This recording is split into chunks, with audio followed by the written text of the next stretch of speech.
The Summer Games Minute, brought to you by Mass Mutual. For most professional athletes, versatility means they can play a few different positions in a single sport. For Babe Dietrichson-Zaharias, versatility means dominance across the entire spectrum of sport. In the 1932 Summer Games in Los Angeles, Zaharias won gold in the 80-meter hurdles and the javelin throw, plus she got a silver in the high jump. Running, throwing, jumping wasn't enough for Babe, so she became a competitive billiards player, then jumped into professional golf, winning 10 major championships, all the while making a few pitching appearances in Major League Baseball spring training games. Mass Mutual understands the nuances in how women want and need to manage their finances. With quality product solutions and guidance, a Mass Mutual financial professional can help you plan for both short-term and long-term money goals. Learn more and get started at massmutual.com. Ryan Reynolds here from Mint Mobile. With the price of just about everything going up during inflation, we thought we'd bring our prices down. So to help us, we brought in a reverse auctioneer, which is apparently a thing. Mint Mobile Unlimited Premium Wireless. How to get 30, 30, bit to get 30, bit to get 20, 20, 20, bit to get 20, 20, bit to get 15, 15, 15, 15, just $15 a month? Sold! Give it a try at mintmobile.com/switch.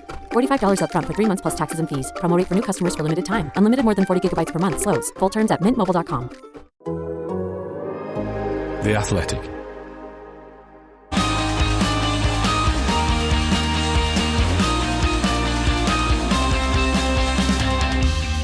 The race is on, and F1 heads back to China for the first time in 5 years for the first sprint event run to the new format. But what should F1 expect, and how will the rejigged schedule impact the weekend?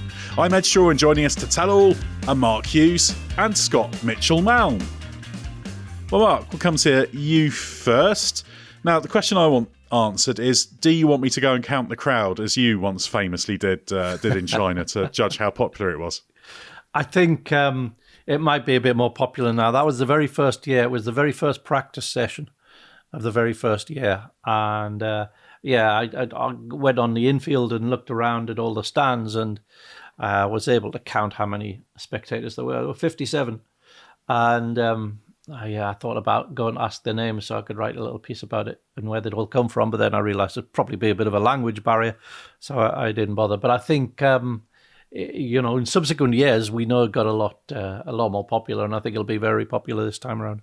Yeah, that's an interesting test this year, isn't it, Scott? Whether Joe Mania is going to lead to a massive crowd. It sounds like they're expecting a big crowd, but at the same time, we have had years here in the past where some of the crowd has been, for example, the military all encouraged to go there and that kind of thing. So it's really hard to know which way this one will go. Yeah, I'm looking forward to seeing the impact that Joe's presence has on the grid, and also we know that the F1 wider landscape has changed significantly since we were last in China. The fan base is quite different. The popularity has grown significantly. There's a lot of new fans. I saw one of the polls I saw we'd run on social media as the race. The split was so much closer to 50-50 between fans who have watched the Chinese Grand Prix before and fans for whom this would be the first Chinese Grand Prix they've seen. I thought, now on a bigger level, that doesn't massively surprise me because F1 has boomed in popularity in a much broader way. But I thought for our audience, even on social media, I just expected a slightly bigger percentage of fans who have been around for longer. I don't want to say hardcore because people that have joined and started watching Formula One after 2019 might well be hardcore fans. But you know what I mean? I thought everyone has to start somewhere, don't they? Yeah, exactly. So for me, that's really interesting that even within our almost like slightly more niche bubble of the F1 audience, there's loads of people about to experience a Chinese Grand Prix for the first time. And to that I say, bear with it. That's probably fair. Well, it's going to be an interesting sight, judging by what I've seen so far, because I landed about 8 hours ago in Shanghai, and I was quite looking forward to getting back and having a look around. And basically, the way I can describe Shanghai at the moment, I'm looking right at it now, is it is just a wall of grey and water. That's all there is at the moment. That is that's the quintessential Shanghai experience. It was actually quite similar when I did Beijing for Formula E nearly 10 years ago now. The one question I have for you, though, Ed, as you are on the ground now, how many of your normal communication systems are working? Because I've heard of people already having trouble with email. And it's like quite famously, when I went to the big problem there is you need a VPN basically just to check your emails. I've already seen at least one Formula One team having problems communicating their media schedules via WhatsApp as well. So how are you dealing with the challenge, Ed? Are you using paper cups and strings? Are you in carrier pigeon mode? How are you communicating with the wider world? Yeah, I'm pretty much close to carrier pigeon mode at the moment because obviously usually to access stuff you can use a VPN, a virtual private network, as we know from previous adverts. But unfortunately, a lot of those don't seem to work anymore now. So ones that have worked in the past, you can't access. So I've been having a little bit of a battle in general to get anything working, which is tricky. I've always wondered what it means in terms of all of the data link-ups and things that everyone has at the circuits. I know there's ways around it, but it's only at the Chinese Grand Prix there's this particular brand of problem, which is very unusual. I haven't quite got on top of it, but I will. Do we think there's any security guys listening to our podcast now? Well, if they are, welcome along. Thanks for listening. To be fair, I don't think there's anything too sensitive in this podcast, given we record it and put it out publicly. But anyway, yeah, it's. I'm really interested to see how China goes this year because I think it's got a couple of years on the contract only. So in order for it to continue, which of course F1 absolutely will want to happen because it's such a big market, not just for fans in general, because there's so many people in China, but also it's a huge car market, one of the biggest car markets in the world. It's probably the biggest one, actually. And there's a baffling array of automotive manufacturers in China as well, that a lot of which won't have been heard of, primarily almost entirely in the electric space. But they're all companies that F1 perhaps down the line will want to court. So China's always been important objectively an important objective in terms of getting the interest, but it's almost become even more important with it just becoming this hub of automotive companies now. No, you're right to flag that, Ed, because as much as we joke about some of the unique features of being in China for the Grand Prix, that it isn't to belittle its place on the calendar. It's just highly unusual, and it has its overly secretive and secure ways of doing things that can make it very difficult to, one, be there, two, work there. There's a whole which we'd end up devoting multiple podcasts to if we tried to get into the wider political narrative around China and whether that poses any problems, short-term or long-term, for F1. It's taken ages to get this race back off the back of the COVID pandemic. So there are lots and lots of hurdles around this race and issues that perhaps colour people's opinion of it negatively, sometimes on a surface level, sometimes deeper. Some of those issues I just mentioned are very, very serious and aren't to be trivialised. So I'm not trying to make a joke or make light or any of it. But from an F1 perspective, in terms of getting this race back on, and this race next year as well, probably being case studies for how viable it is, how popular it is, where it fits into that modern F1 landscape that I was talking about earlier and how much it's changed. It is really significant because competition for places on the F1 calendar is higher than ever. And there was a time not that long ago, a few months in fact, where I genuinely believed this race would never come back on the calendar and it wouldn't even get back on for 24. And now, not only is it on for 24, thanks to the unprecedentedly early 2025 calendar, we know we're going back there again next year. So it is interesting. It does seem to have regained a bit of a foothold. It's very important in a lot of ways. It has some challenges attached to it. It kind of needs to work, doesn't it, from a sporting point of view, but a commercial point of view in terms of the popularity this weekend, to really get an idea of where it sits, if it's a medium or long-term option again. Yeah, and I think if the race weekend is a success, it won't be long before there's a new, longer contract in place. I can see them wanting to do a 10-year deal or something here, and I imagine the promoter's keen to do that. But yeah, they have to see where exactly F1 is in China. I must admit, it's very, very difficult to tell because we know China's still not a massive market for F1 in terms of the fan interest. There's a lot of sports in China that are very, very big.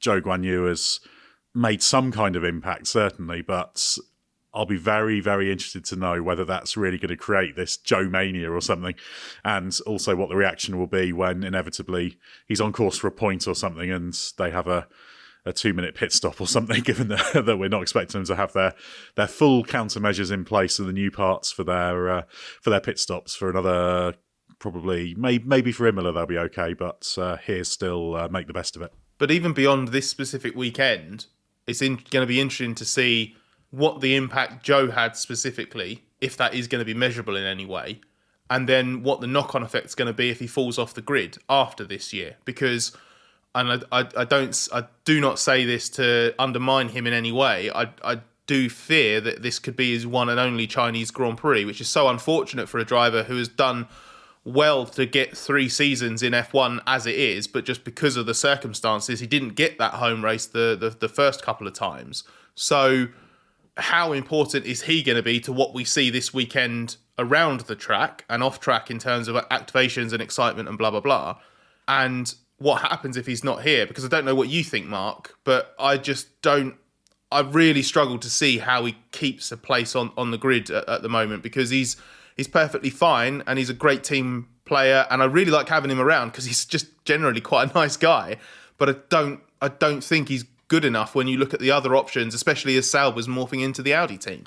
Yeah, I mean, he's shown that he can hold his place in F1. You know, it is no question that he's good enough to be there, but he doesn't yet demand to be there. You know, the level of his performances don't absolutely ensure that he will be there. And as you say, there are a lot of options around that team as it transitions into Audi and a big manufacturer team.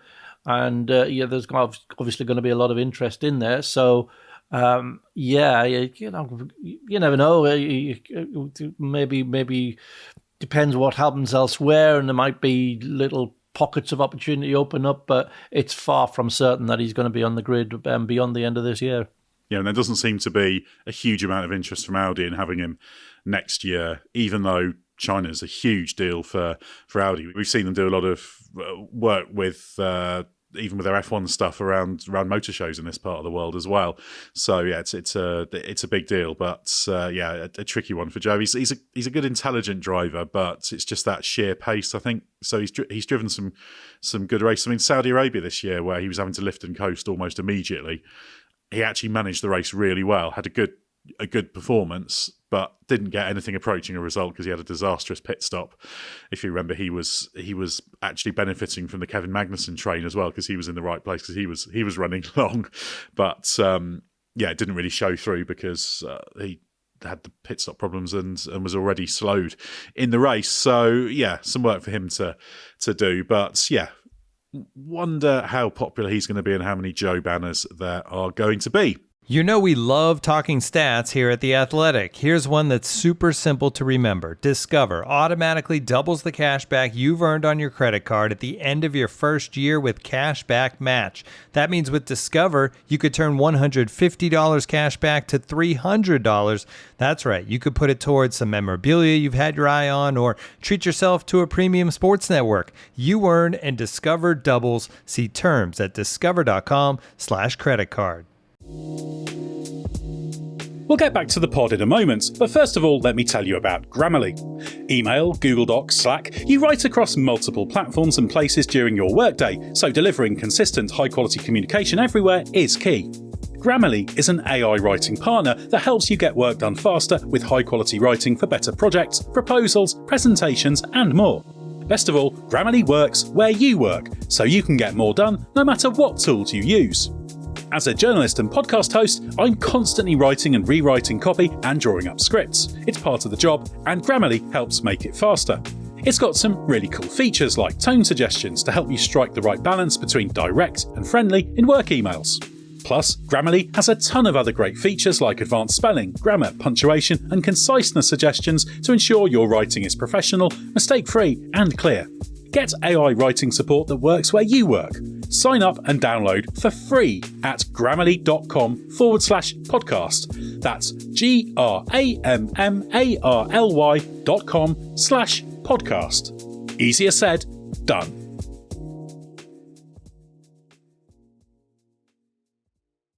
Ryan Reynolds here from Mint Mobile. With the price of just about everything going up during inflation, we thought we'd bring our prices down.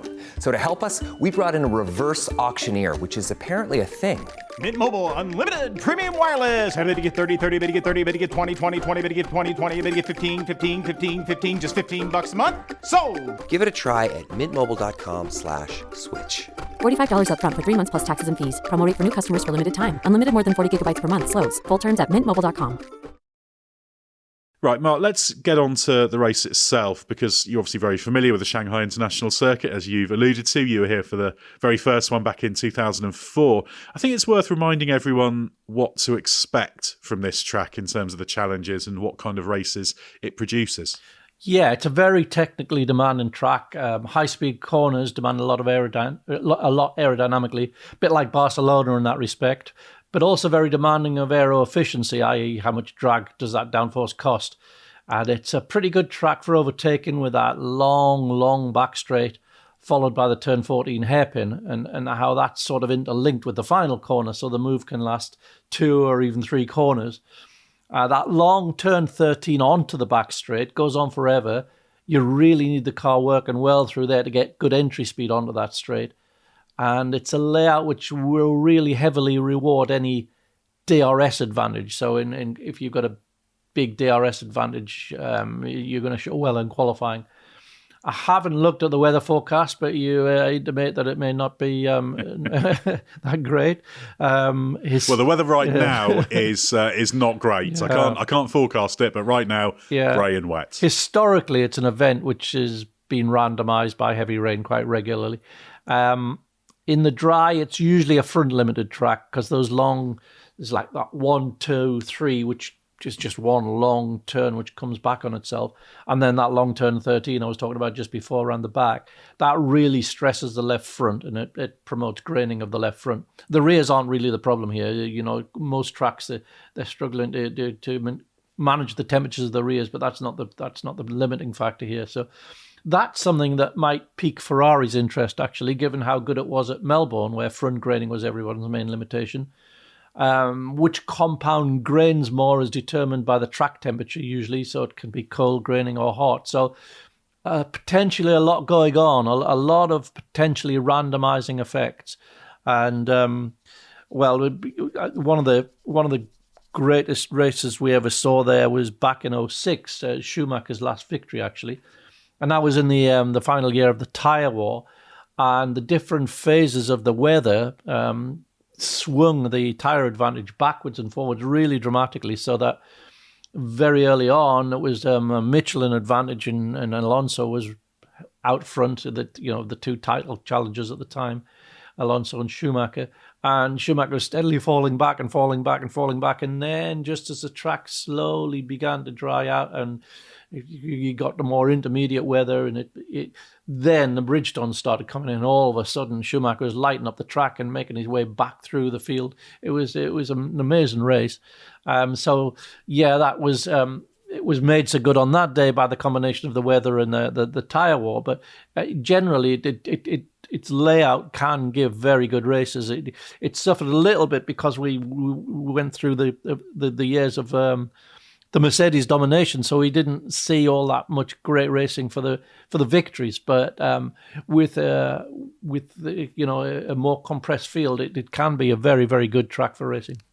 The element of the front tyre limitation as well that I think also gets underestimated here is that in between the turns that you were specifying there, Mark, that put so much load through that front left, the rest of the track doesn't really give, apart from that long back straight, doesn't really give much reprieve to the front axle, because when this track is probably going to be super low grip as well, trying to really wrestle the front into the slow corners, turn one super long, but then trying to get it back into the left at turn through turns 2 and 3 once it tightens and comes back, that's an absolute nightmare. And actually a lot of the slow corners are really slow and fiddly. Even you go right down from there, from turns 2 and 3, sort of over that sort of crest down again, that tight right-hander is really tricky. Then you load up both the front and the right and the left tyre through the left and the right that follows. That's high speed and get really, really fiddly. Then it gets really slow and tight again, and it's just you are basically depending on that back straight to cool your front tyres down. That's very true. And it's what's also going to be interesting this year, of course, is just how bumpy it is, since it's last been used, and how much the different cars are going to need to have the ride height increase, and what effect that will have. And we also just how randomising that can be in Singapore last year. There's also been the suggestion of I haven't been able to work out how much of the track's been resurfaced, but there's talk of some drivers fearing a little bit of an Istanbul reprisal from, when was that? Was it 2020 in the pandemic year, where the track had been resurfaced and was just like a skating rink, and it was just a nightmare to drive on. And I'm in two minds on what the teams are going to prefer here in terms of a dry weekend or a wet weekend, because a dry weekend could be absolute murder on the front axle, but if it's dry the whole weekend, that track should grip up lots. It probably still won't be great by Sunday's race, but it should be oodles better than it will be on Friday. But if it's wet, you don't have to worry about that kind of the way those fronts are worked in the same way as in the dry. So that could be good, but it could be absolutely gripless in the wet, and then you've got problems on both axles and you can't do anything. So throw in the fact that it's a sprint weekend, which I know, Ed, you plan on us talking about properly in its own right, and there's so many areas in which the teams can trip up this weekend. It just exemplifies what Mark was saying earlier. There's just so many factors where there's banana skins all over the place. Yeah, and that absence obviously plays a big part in that, not having been there for 5 years. And it's funny, actually, because there's a lot to like about this track. I feel like if you think back, it's had so many good moments and interesting stories and interesting races over the years.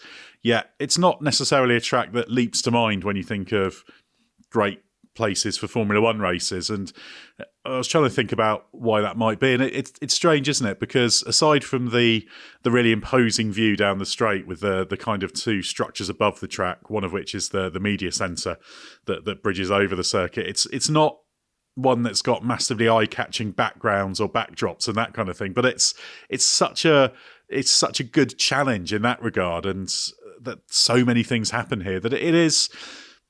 I mean, you could argue it's a bit of a classic of the modern genre of circuit. Certainly, that era of Tilkedrome circuits, as people like to refer to them. One of the problems, I think, is that the factors that can create such interesting races here are when they don't come into play. The limitations that the circuit brings out don't lend themselves to good racing. True. Because if everyone's following each other around a second and a half apart or about a second apart, you're just killing the fronts even more. So you can't follow closely, you can't push, the tyres just get worse and worse, and the racing's weaker because of that. You've only got really that one overtaking spot, which is down the back straight, and if depending on sort of the different configurations the cars are in, that could just be a bunch of drive-by passes rather than challenging into the hairpin. So when it all works, it works really well. But I think one of the reasons why perhaps some people aren't remembering the race too fondly or the track too fondly is because, and please correct me if I'm wrong here, but I don't recall the last time we were there being a particularly good Grand Prix. 2019, in my head, it's the two Mercedes on the front row, and the two Mercedes have a 1-2 by quite a comfortable margin, and not a great deal happens. Whereas 2018, loads happened. Yeah, obviously the safety car made a big difference in 2018, and decisions made and mistakes made as well. So yeah, it can go either way in that regard. But certainly, you'd have to say, Mark, the set of circumstances that teams will face this weekend overall is probably making it potentially one of the more unpredictable races of the season, maybe the most, just in terms of the starting conditions, because like you say, we're not really sure where the track is going to be in terms of the surface, and even in terms of where the track's going to be in terms of where it's moved to, because it's built on the swampland, marshland, basically, and it does move a lot, and that's normally exemplified where if you look over the years at turn 14, that long left-hander and the way that banking works, if you look over the years, you can see how that's moved, and that exemplifies how dynamic this track is in that regard. Yeah, I haven't done that exercise. Where's it moved to? Which direction has it gone? It's in Beijing now. Yeah. I think it's just a bit undulating, isn't it? It's just bumps appear where they weren't before, and that kind of thing. And certainly one thing we do know about the track surface work they've done is they have done some grinding to smooth it out in places and that kind of thing. But maybe that's offset by the fact it's the first time this generation of cars has been there that runs so low. I think this combination of potentially very, very low track grip and the potential with the cars having to be raised, maybe we'll get to find out. It throws everything up in the air. So I think there's going to be a few odd phases to this weekend. Let's see how it all pans out by the end. It's one of those ones. Well, let's move on now to talking about the sprint format itself. Of course, China, Scott, is the first of this year's 6 sprint events, and it's followed immediately by the second in Miami. There's been a shift in the format now, so it's practice and sprint qualifying Friday, sprint race and proper qualifying on Saturday, then the race on Sunday as usual. How do you think that rearrangement and the modification of part for May rules will impact the weekend?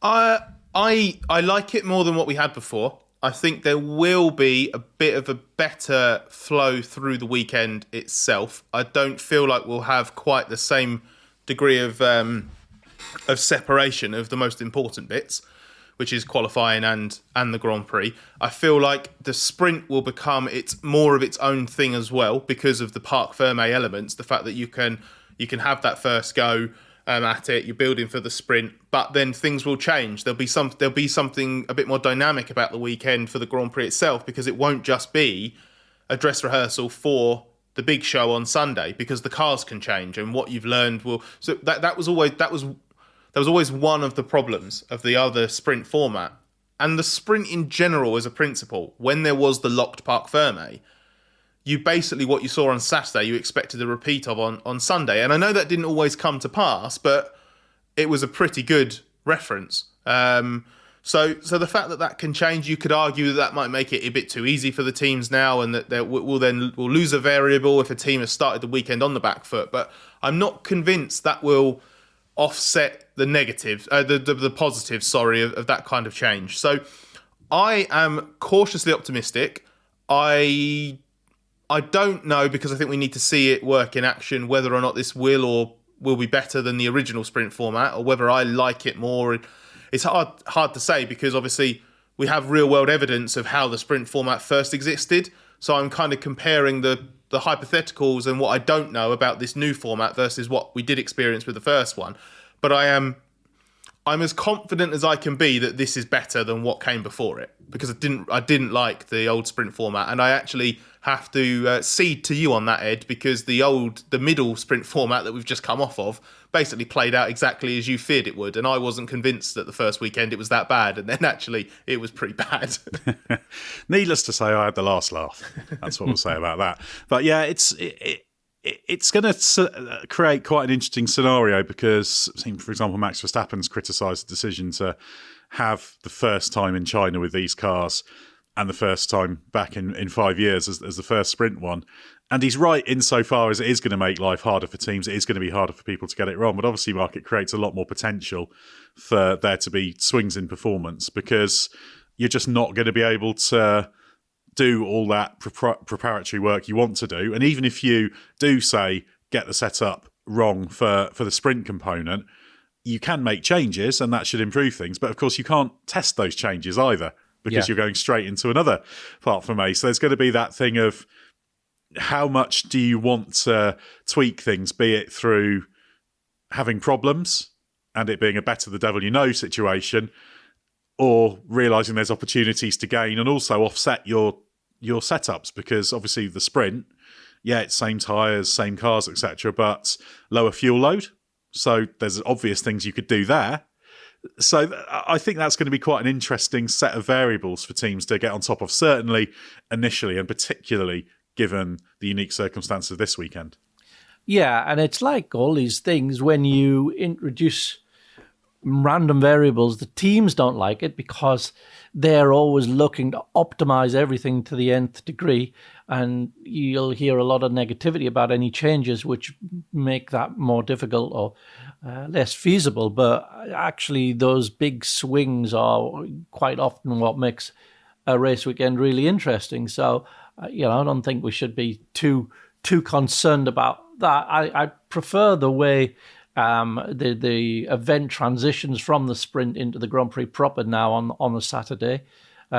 Saturday is not just this like disconnected part that's nothing to do with the rest of the weekend. It's you got the sprint, and then you got qualifying for the Grand Prix. So it feels more joined up, and I think it is quite intriguing that you can now make changes. So I'm quite looking forward to seeing the first go at this format. The big question, of course, is with this new format, at what point in the weekend will Ed be most confused that there are or aren't cars on track or cars going to the grid? It'll probably be all of it, because that sprint weekends just confuse me, and the number of times it's so funny. Yeah, it is genuinely like on site with you is at its best, because like you get to experience the physical bewilderment of why there is or isn't a session happening at a certain time. But it is also quite amusing working from afar when a little message crops up in Slack and you just go, just had my usual confusion of why the pit lane's not open. It's like, because there's a qualifying session happening now, Ed, or something like that. Yes, it shouldn't be that complicated, but it just is. I guess perhaps that's just a little bit of a symptom of what teams go through, in that you're so used to having everything sort of on pat, you know exactly what's coming and when, and then any kind of change and deviation from that, because you're so sort of locked into it, becomes more confusing, or it could just reflect the fact I'm a bit stupid. On a more serious note, are you, because you had the very specific and, as it turned out, spot on concerns about that interim sprint format we've come off of? So has it? I'm not saying this is the perfect sprint format, because I don't believe it is.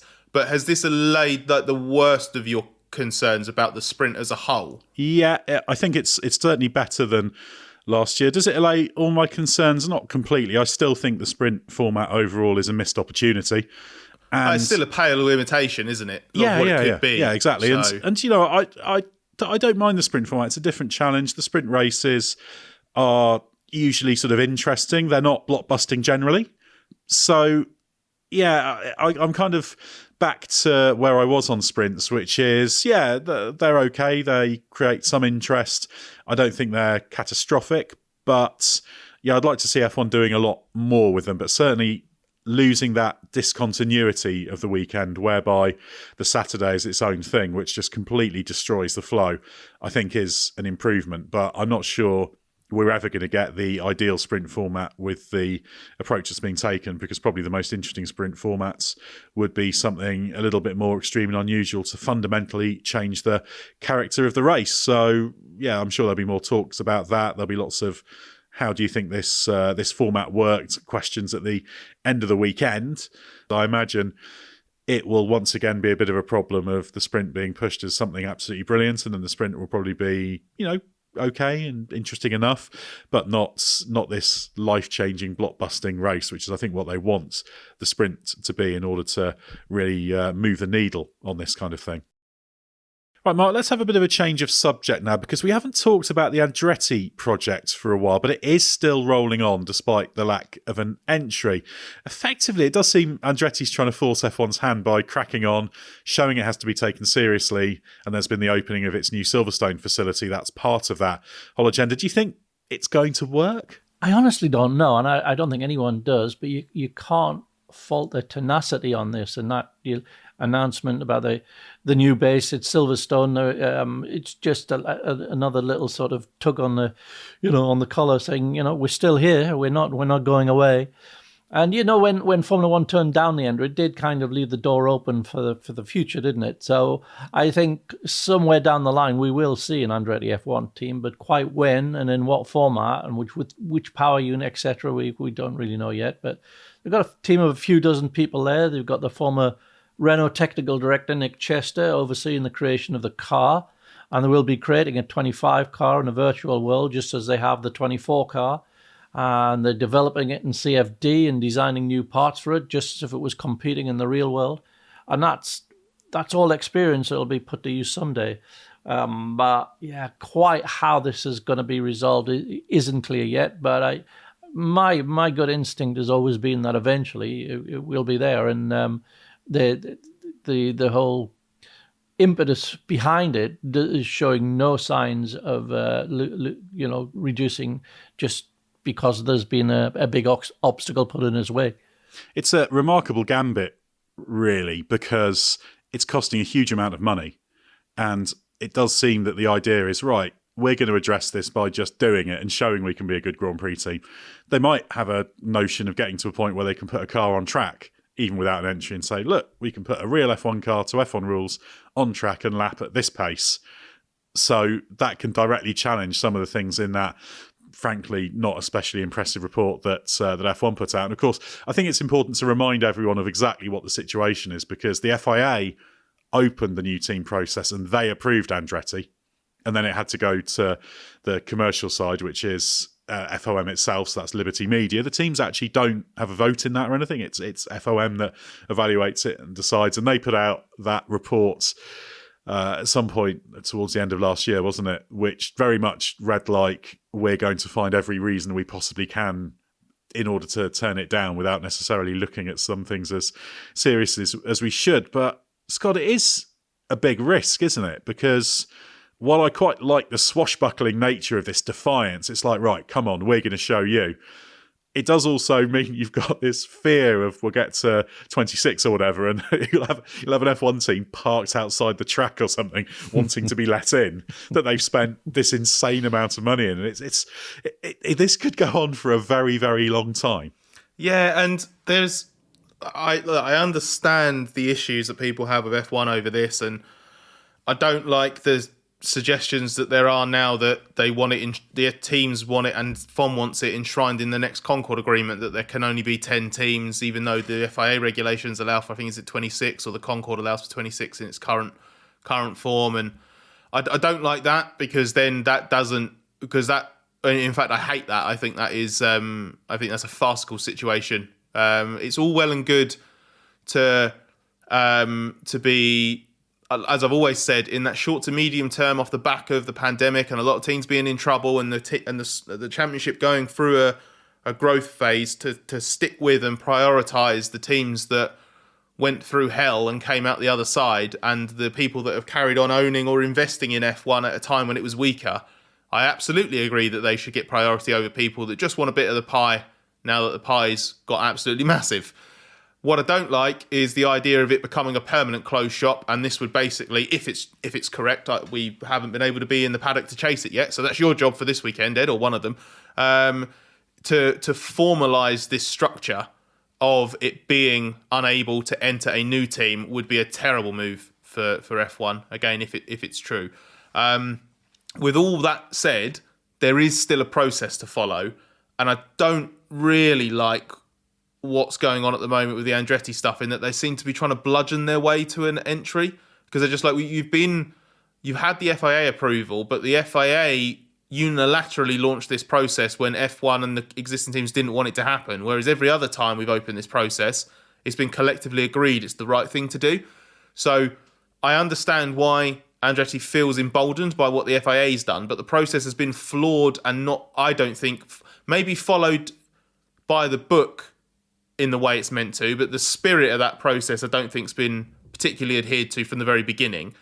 And as part of that process, the commercial rights holder has had its say and basically said no. Now, we've said before, and you've mentioned it there, Ed, some of those reasons aren't particularly compelling, but it has said no.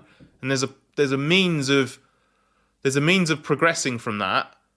And I'm sure that is going on in the background in terms of trying to have conversations, trying to see what legal action there might be and get to a resolution officially. And I understand why, while that's going on, you can't really afford to lose time if you are planning on entering 2020X. And in this case, I think it would be 26. But just the way it's being done just feels like a much more expensive and showy version of what Andretti was doing 2 years ago, when it was just sort of throwing itself around and being like, how can you not let us in? And then it went quiet for about 12 months, 18 months. And now we know why it was quiet for 12 or 18 months, because it was building a proper F1 team in the background, and is now, as you said, banging on the door saying, let us in, effectively. And something about that doesn't sit right. If you're going to criticise F1 and that side of the process and say you need to be taking this seriously and being open to a new team, you also have to ask those new teams to take it seriously. None of the other rejected teams are being... It's not obnoxious, but none of the other teams are being so egregious in their defiance, you know? So I just feel like there's a better balance to have been struck here than has been. Yeah, the difficult thing is, though, you could argue they feel they have no alternative, really, because whilst it was a bit naive not recognise the political situation and the schism between the FIA and FOM on this when the process was launched. I do also think they're feeling like they're a bit out of moves, if you see what I mean, because there's a lot that's good about this team. It does seem to have good backing. It does seem to be doing things. It's got General Motors, the biggest car company that's never been in Formula One. That's a huge deal.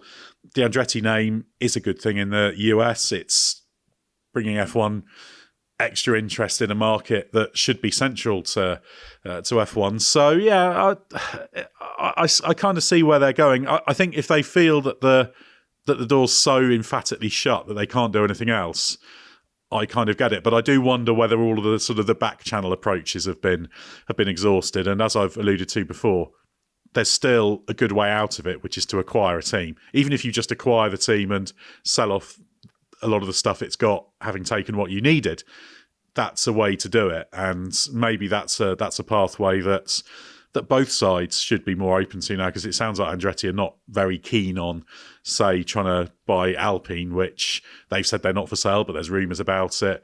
There's probably a price they might seriously consider selling it at, but Andretti don't want to do. So, yeah, it's a complex one to play strategically for Andretti, I think. Yeah, I think they're victims as well of a certain amount of dysfunction, both in the conflict between the idea of competition and a franchise, which a franchise is obviously a business concept, and which has been applied to sports quite successfully in the States. But there is an underlying conflict there. If you close the idea of closing off competition in a sport, or a dimension of competition in something that's supposed to be a competitive sport. And there's also the dysfunction between, as you alluded to before, the FOM and the governing body, the FIA, and this is very much part of that, the continuing niggle. So to an extent, this team that's independent of either of those situations is just trying to get in, and has become a victim of both of those. I guess you'd call them dysfunction. But what happens if let's say that Andretti gets the entry? Now, I am not arguing that they don't deserve one. The way that they're going about things might not be perfect, and there might still be concerns over exactly how it's going to be run and where and things like that. The fact that they've got, they're clearly committing to having that proper European base or, satellite base is a very good thing, and I think was always part of the plan, but it's just good to see it materialise. They've got good ideas. I love the idea of them having the junior ladder and stuff like this. So there's a lot of merit to this application.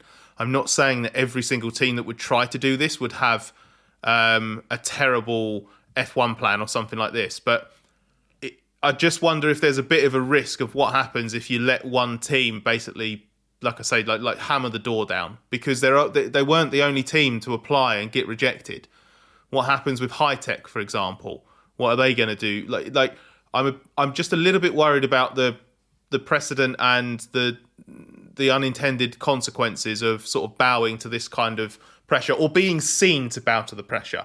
If what Andretti's doing and what's going on in the background prompts a reappraisal of the application, and then FOM holds its hands up and says, yeah, do you know what? We misunderstood this. We didn't know this. This thing has changed. This is a different entry now.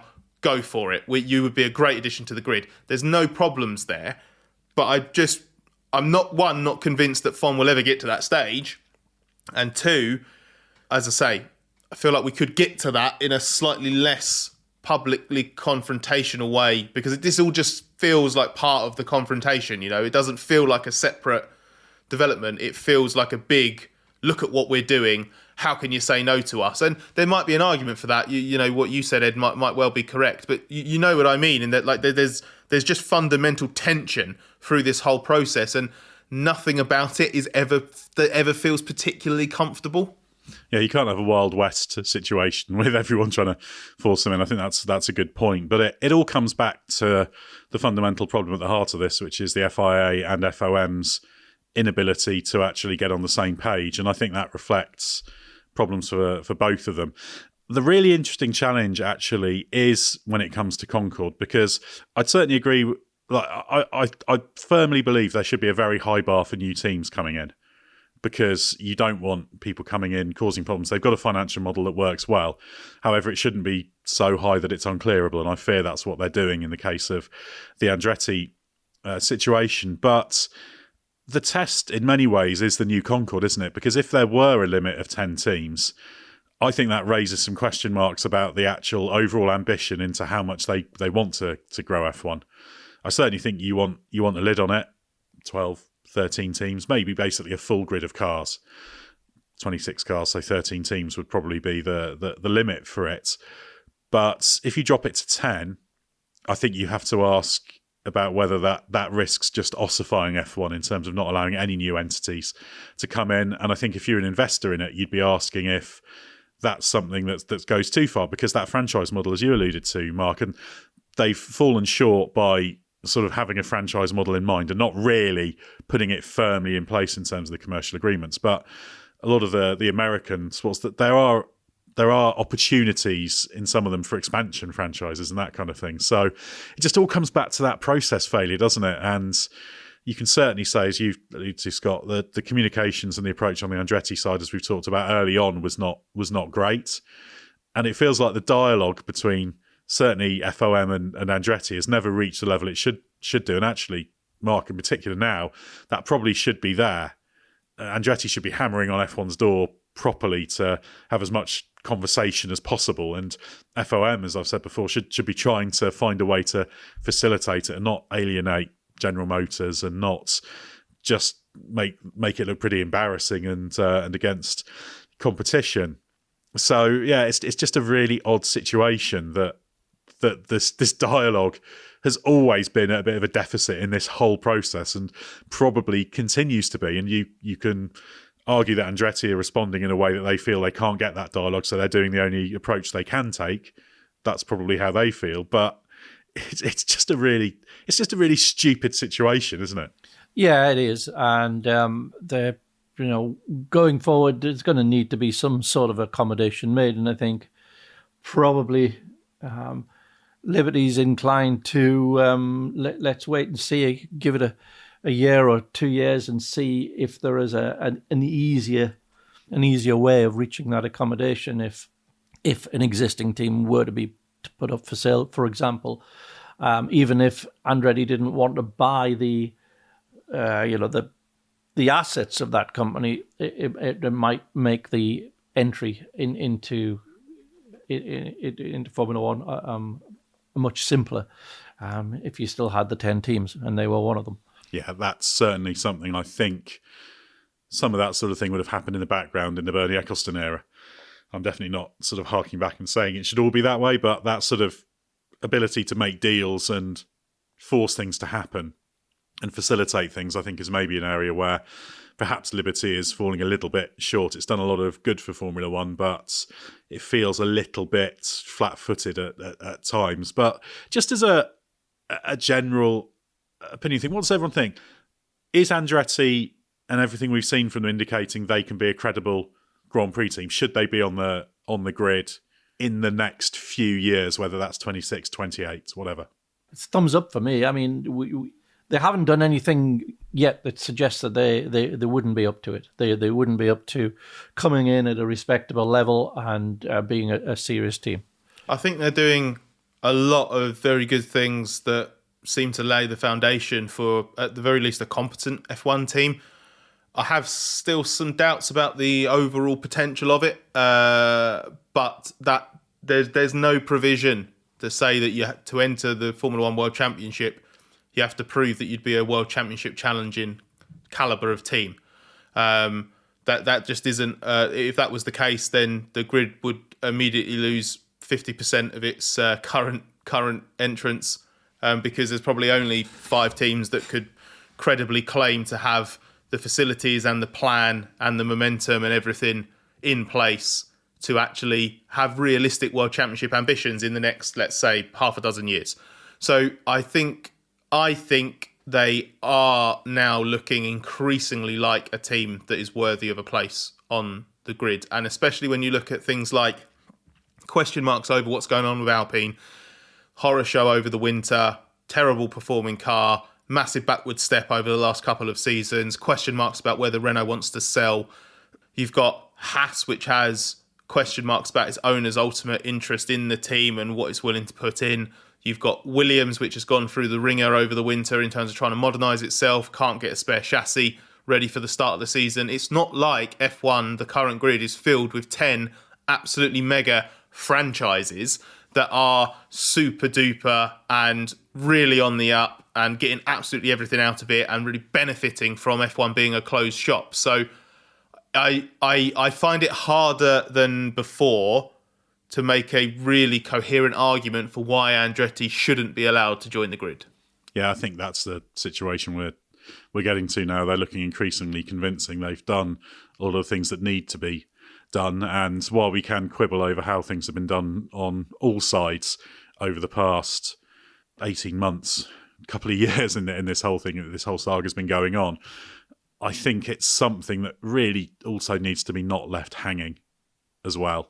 And what's absolutely critical is that this is all tied up effectively in the next Concord as well, and make sure that everyone's on the same page with this for future potential teams, because I think it's actually a pretty embarrassing advert for Formula One in that regard, because all of these subtleties we've talked about FIA, FOM, who's making the decisions, most of the outside world just looks and sees F1, and they're not worried about the fairly petty political bickering about the two parts of it, FOM and FIA, who seem unable to get on the same piece of paper in terms of what they're doing. So a big test there as well. But I think you've got to admire the Andretti perseverance, attacking approach, the perseverance, the determination, and the willingness to take a big risk. And in many ways, I do prefer this approach to, say, taking a legal pathway, which could absolutely have been legitimate given the process was open, they pursued it in good faith, and you could make a pretty compelling case that the FOM side was never going to approve it and was always of the mindset of turning it down. I also admire the bravado. To an extent, I do admire it. Like, I believe it causes some problems, and I've said a couple of times now, I don't need to repeat it too much, that maybe it's not always the best way of going about things, but a show of force and confidence it's not always a bad thing. And there is something quite compelling about that attitude of, we're going nowhere. We believe in this. We're doing loads of stuff. We've got some great ideas, and sooner or later you have to listen to us. I can respect that, and I can also enjoy it, because sometimes that tension doesn't make me feel particularly good, but it's also quite good entertainment at the same time. Oh, certainly, yeah. And I think they have to be respected for that approach. And it feels like they've taken that FOM statement that they put out, explaining all the reasons, as a little bit of a, right, okay, you've said all this, you don't think we can do it. Do you know what? We're going to do it. I'm going to make it look harder and harder and harder for you to stand by that and say this can't work. So I think this is going to go on for quite some time, and it's going to be interesting to follow. And I think, like you said, Mark, it's hard to imagine a scenario where this team doesn't eventually get on the grid, but I just hope it doesn't then become an excuse to lock it down completely, because I'm sure the 10 F1 teams as businesses would absolutely love it to be frozen at 10 teams forever. Of course they would. But this is a sporting competition. I think there needs to be a willingness to, where there's an appropriate team, expand. So that's the test that F1 as a whole is going through, and Andretti certainly putting them to the test on this. Well, thanks very much, Scott and Mark. Head to therace.com. Don't forget the hyphen. There's going to be loads of coverage of the Chinese Grand Prix weekend. Have a listen to some of our other podcasts and check out our YouTube channel as well. And remember, there's the Race Members Club as well. You get the chance to fire questions to us for our race review podcast, and also increasingly we're doing a regular midweek show after the Grand Prix, tackling all the slightly less race-specific questions. So you can find out all about that in the link in the description and through our website. And you can also subscribe through Apple Podcasts as well. Well, we're now going to turn our attention to a Chinese Grand Prix weekend that's set to be a very interesting one, and that's hopefully going to be a bit less gloomy than it currently looks. So stay with us for everything you need to know from the world of Formula One.